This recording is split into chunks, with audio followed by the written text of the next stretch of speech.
Bonsoir, et bien très heureux de vous retrouver après ce que j'espère pour vous, un excellent week-end de football tout particulièrement.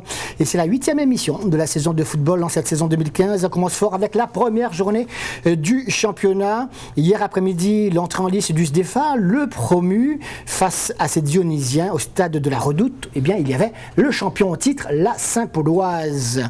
Un bon test en réalité pour les deux formations.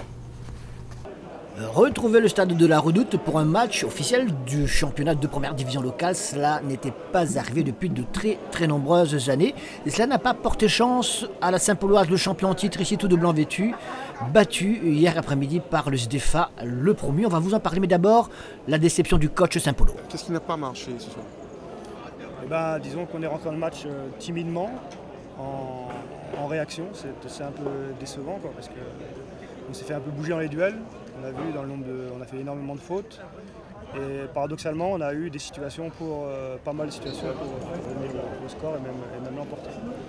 Mais voilà, un petit peu déçu parce qu'on était en réaction alors qu'on doit prendre le match au début et contrôler ce match. Et cela s'est joué effectivement en première mi-temps. On va voir d'ailleurs dans quelques instants la plus belle action, l'action qui a mené l'unique but de l'équipe du SDFA au cours de cette rencontre. Mais d'abord, ce sont évidemment les blancs visiteurs qui se montrent les plus entreprenants. C'est logique, ils ont de l'expérience, mais ça ne va pas durer, puisqu'à la 40e minute, cette balle jouée par Olivier Tardival de l'autre côté pour tromper le gardien Mathieu Pelops et ouvrir le score. 1-0, ce sera le score final du reste. Le SDFA réalise l'exploit de cette première journée.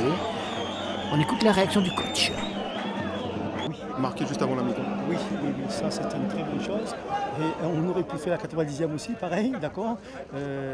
Mais dans l'ensemble, je pense que les joueurs ont respecté les consignes, c'était difficile. Il ne faut pas oublier qu'on a joué avec 3 joueurs de moins. Il y avait Jérémy Anila qui est blessé, il y avait David Locke qui jouait sur une jambe, parce qu'on n'a pas d'autre solution. Michel qu'on a mis arrière droit, et c'est pas arrière droit. Donc on a combiné aujourd'hui, mais ça prouve que le groupe, c'est un super groupe. Donc on a envie de travailler, on a envie de bosser, aller vers l'avant, donc c'est intéressant. Capitaine quoi? Non, capitaine tout court. Oui, on est très content, très surpris. Après, voilà, nous c'est qu'on dit à domicile, face au champion de titre, on va essayer au moins de prendre 2 points. Le match nul, déjà le match nul, on aurait été très content. On fait mieux, on mène 1-0 depuis la première mi-temps, on tient. Il pousse en seconde mi-temps avec 2 attaquants, on reste solidaire. Et voilà, et on tient la baraque, on se crée quand même 2 occasions sur la fin. Ils auraient pu nous soulager quand même, les attaquants. Voilà, et voilà, 4 points est pris, on est content. Dans le dernier quart d'heure, la Saint-Pauloise aurait pu égaliser avec cette tête sur le poteau des buts du gardien Guillaume Lope. On restera là, vous le savez, donc 1-0, même on aurait pu du reste en être à 2-0 avec cette échappée ultime du SDFA, détournée par Mathieu Pelops. 1-0, belle victoire du SDFA. Quand j'ai signé ici, je savais qu'est-ce qui va aller m'attendre. Maintenant, il faut bosser, tu sais, on est encore jeune, on a une bonne équipe. Nous, on nous a recrutés pour avoir un peu plus d'expérience pour le promu, mais maintenant, nous, on essaie de mettre ça pour les jeunes. Et les jeunes, ils adhèrent, c'est bien. Contrairement à l'Excelsior, ce n'est pas un effectif étoffé, le SDFA.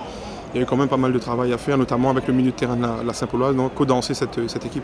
Mais au niveau de l'Excelsior, eux, là-bas, la plupart des joueurs, ils ont des palmarès. Ici, les jeunes découvrent la D1P et ils savourent la D1P. De toute façon, nous, on les initie, on va prendre match par match.